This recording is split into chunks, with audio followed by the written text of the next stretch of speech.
एक राज्य में लक्ष्मी नाम की रानी रहती थी। रानी अपने राज्य के लोगों के प्रति समर्पित थी।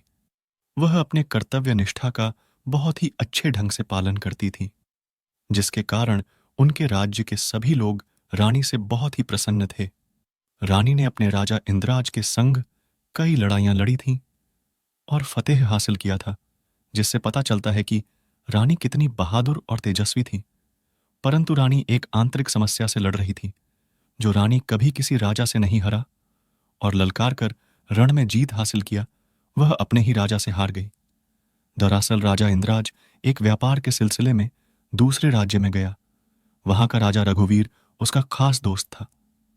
वह अक्सर एक दूसरे के घर आया जाया करते थे। रघुवीर की एक दोस्त थी जिसका नाम मोहिनी था। वह बहुत ही सुंदर थी। उसके चेहरे को देखकर लगता था जैसे चांद भी शर्मा जाए। देखने में लगती थी कि वह कितनी दयालु और सभ्य महिला है। परंतु वह उसके ठीक विपरीत थी। उसके अंदर कूटनीति और राज्य गद्दी का लोग लालच स्वार था। वह राजा इंद्राज पर मोहित हो गई थी। उसके साथ विवाह करके उसके राज्य की रानी बनना चाहती थी। मोहिनी एक चरित्रहीन महिला थी। वह अपने तन के मोह से राजा इंद्राज को अपने वश में कर चुकी थी। राजा इंद्राज उसके पीछे के चाल को समझ नहीं पा रहा था। मोहिनी राजा के धीरे धीरे बहुत ज्यादा करीब आज गई थी। राजा उसके प्यार में पागल हो गया था। वह अपनी रानी लक्ष्मी पर तनिक भी ध्यान नहीं देता था। रानी लक्ष्मी को राजा के प्यार का पता रघुवीर से चला, जो राजा का दोस्त था।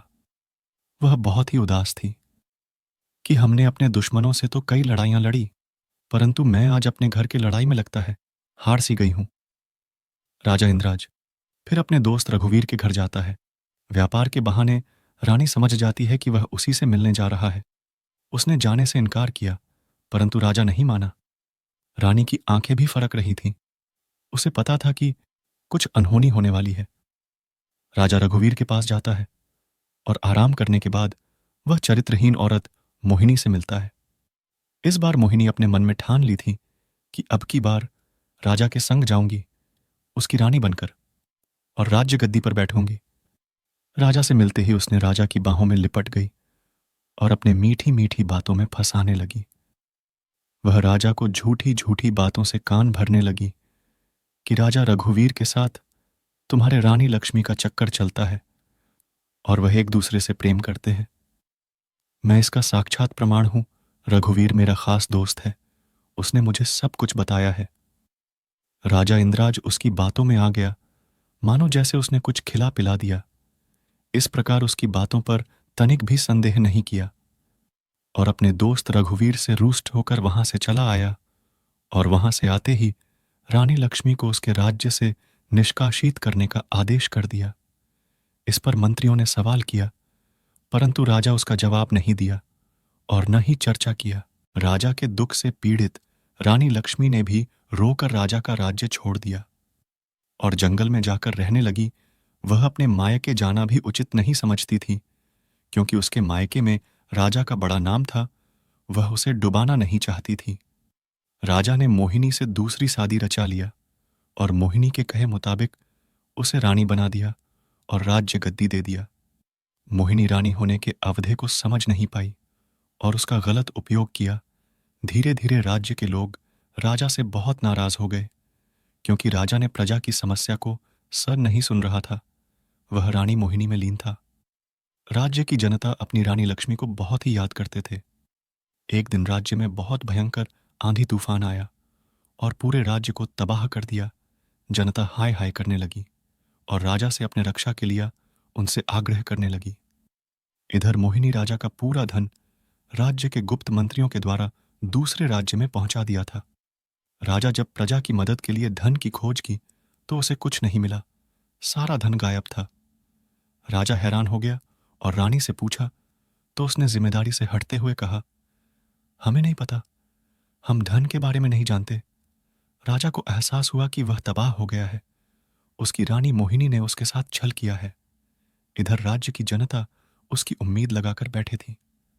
मदद न मिलने पर राज्य के लोग नाराज होकर राजा को गालियां देने लगे और उसका राज्य तबाह होने के कगार पर था। राजा अपने रानी लक्ष्मी को याद करके भावुक हो गया। उसने अपने गलतियों का प्रायश्चित करने की सोची और एक ऋषि के पास गया जिससे उसने शिक्षा ग्रहण किया था और उनको सारी बात रोकर बताता है। ऋषि ने कहा, इसका एक ही उपाय है कि तुम अपने पुरानी रानी के पास जाओ और उसे पुनः रानी बनाओ। उसके हाथों में वह गुण है जिसे तुम अभी तक नहीं जान पाए। सिर्फ वही तुम्हारे राज्य को चला सकती है। राजा ने कहा, परंतु गुरुदेव, मैं उसका पता नहीं जानता। कृपया हमें मार्गदर्शन कराइए। ऋषि ने रास्ता बताया कि वह जंगल में एक कुटिया में रहती है। राजा गुरुदेव के कहे अनुसार उसी रास्ते से जाता है और रानी को पा जाता है और उसके चरणों में गिरकर रोने लगा और सारी बात बताई। रानी उसके साथ जाने से इनकार कर दिया। फिर राजा ने वचन दिया कि वह नई रानी को लात मारकर भगा देगा।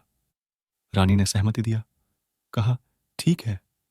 फिर दोनों अपने राज्य को चल देते हैं और राजा अपने कहे अनुसार मोहिनी को राज्य से हमेशा के लिए निष्कासित कर दिया और लक्ष्मी को पुनः राज्य सौंप दिया। रानी ने अपने कलाओं और हुनर से पूरे राज्य को व्यवस्थित कर दिया। प्रजा में फिर से खुशहाली आ गई।